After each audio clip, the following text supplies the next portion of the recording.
Saudari-saudaraku terkasih dalam Tuhan Yesus Kristus, selamat pagi dan berkah dalam.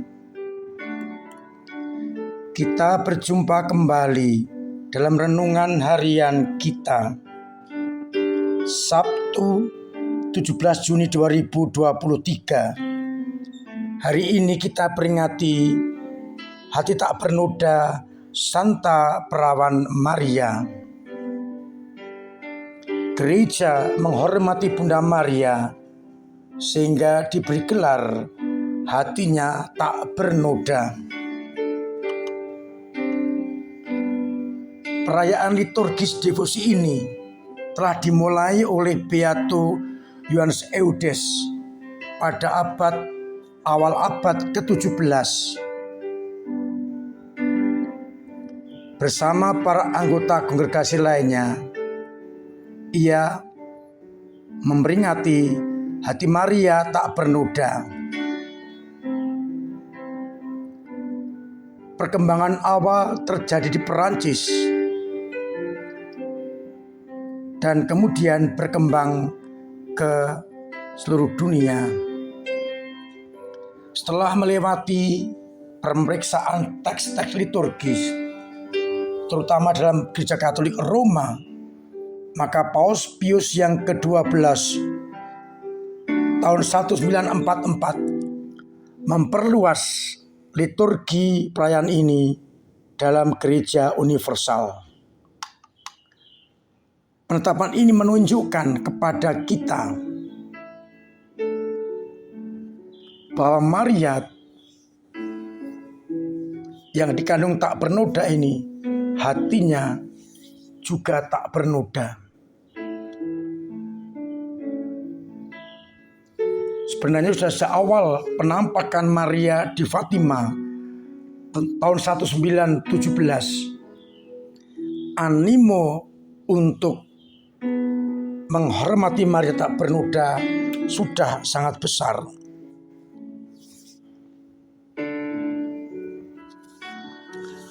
Dengan memberikan atau memperingati hati tak bernoda ini, gereja ingin memberikan penghormatan yang besar kepada Bunda Maria yang di dalam hidupnya menjadi pendengar dan pelaksana sabda. Saudari-saudaraku terkasih, bacaan yang kita dengarkan hari ini diambil dari Yesaya 61 ayat 9 sampai 11, di mana ditegaskan bahwa umat bersukaria karena Tuhan memilih dan menjaga mereka. Jiwaku bersorak-sorai dalam Allah penyelamatku. Sedangkan pada bacaan Injil kita mendengar bagaimana Yesus tertinggal di bait Allah, dan ketika orang tuanya mencari dan bertanya, jawaban Yesus sangat tidak mengenakan, tapi Maria menyimpan dan merenungkan perkara itu di dalam hatinya. Saudari-saudaraku terkasih dalam Kristus, menarik perayaan yang kita rayakan dengan judul Hati Tak Bernoda dari Bunda Maria. Itu berarti dalam pribadi Maria, hatinya tak pernah terkotori oleh noda. Banyak alasan untuk memberikan martabat tak bernoda ini, tapi saya mau mencoba untuk mengajak panjenengan semua bahwa karena Maria terpilih, maka dibebaskan dari noda-noda. Noda itu kebanyakan datang karena kita sendiri mengikuti kehendak kita dan tidak mengikuti kehendak Allah. Berbeda dengan Bunda Maria yang sejak awal ia sungguh-sungguh dipilih Allah dan menanggapi, ia hanya mengikuti kehendak Allah dan meninggalkan kehendaknya sendiri. Memang tidak mudah bagi Maria untuk langsung mengiyakan.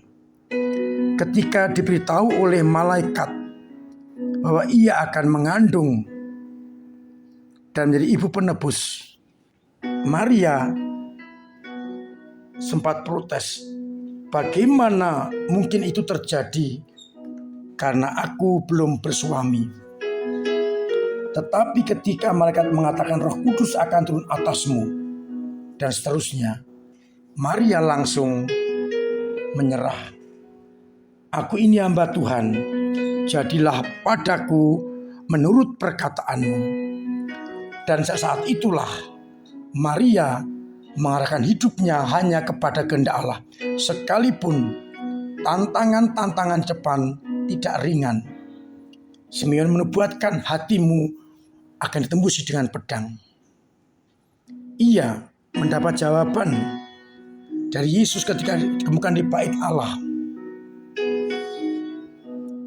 Mengikuti jalan salib putranya dan bahkan memangku jenazah Yesus yang diturunkan dari salib. Inilah pedang-pedang yang menembusi hati Maria. Namun Maria tetap tidak mau menodai hatinya dengan mengikuti kehendaknya. Tetap mengikuti kehendak Allah. Dengan demikian, ia benar-benar menjadikan dirinya suci tak bernoda. Nampak dari semua peristiwa itu ia tidak protes. Namun ia menyimpan dan merenungkan dalam hati semua perkara. Biarlah Allah yang akan melaksanakannya. Maria hanya mengikuti kehendak Allah. Bisa kita lihat sejarah Bunda Maria selalu menomorsatukan kehendak Allah. Itulah sebabnya maka akhirnya Maria tidak bernoda. Di dalam hatinya yang ada hanyalah kesucian. Lalu bagaimana dengan kita? Seringkali kita masih dikuasai oleh kedagingan, egoisme, sehingga ada noda-noda di dalam hati kita. Maka mari kita bersama-sama untuk meneladani Bunda Maria yang hatinya terarah kepada Allah dan tidak pernah mengikuti kehendaknya sendiri. Ia tetap komitmen kehendak Allah yang harus ia perjuangkan. Semoga hati kita pun dimampukan untuk tak bernoda, suci dari segala keinginan pribadi, agar akhirnya kita boleh bersama Maria masuk dalam kerajaan surga.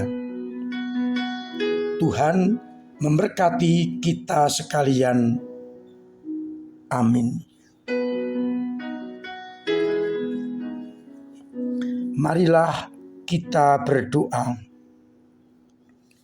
Bapa yang penuh kasih, kami bersyukur karena Bunda Maria memberikan teladan kepada kami bagaimana mengikuti putramu dengan benar, yakni dengan hati yang tak bernoda, tidak dinodai oleh keinginan kedagingan, namun menyerah kepada kehendak-Mu.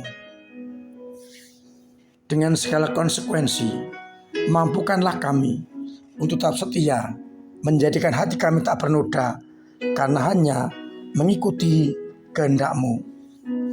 Bantulah kami agar akhirnya kami tetap berpegang pada kehendak-Mu. Bantulah umat-Mu yang sakit, semoga Engkau sembuhkan. Yang punya beban berat Engkau ringankan. Yang punya persoalan Engkau urai.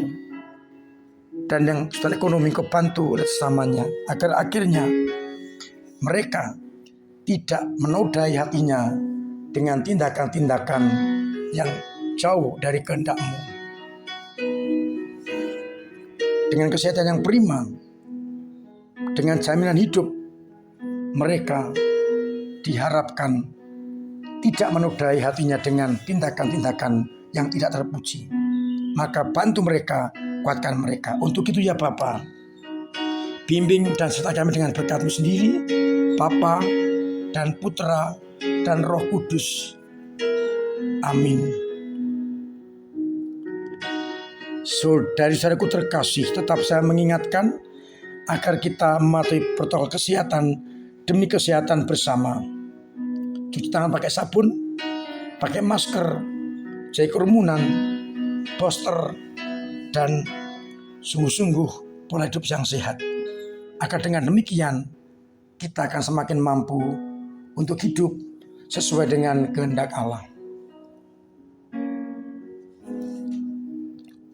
Saya masih mengharapkan peran serta panjenengan dalam hidup gereja dengan cara kita masing-masing, doa, dana, dan tenaga. Sebagai anggota dewan, sebagai ketua lingkungan, ketua wilayah, sebagai prodiakon, itu bagian dari persembahan hidup kita, tenaga kita kepada gereja. Dengan doa-doa kita mendoakan agar gereja kita tetap eksis, dan dengan dana untuk running gereja dan untuk memenuhi kebutuhan gedung serbaguna kita. Semoga dengan terpenuhi itu kita langsung bisa memberkati gedung itu dan bisa dipakai untuk karya-karya pastoral. Semoga niat baik panjenengan senantiasa berkenan kepada Allah, dan semoga mari kita mampu untuk tetap menyingkirkan noda-noda dalam hati kita dengan mengarah pada kehendak Allah.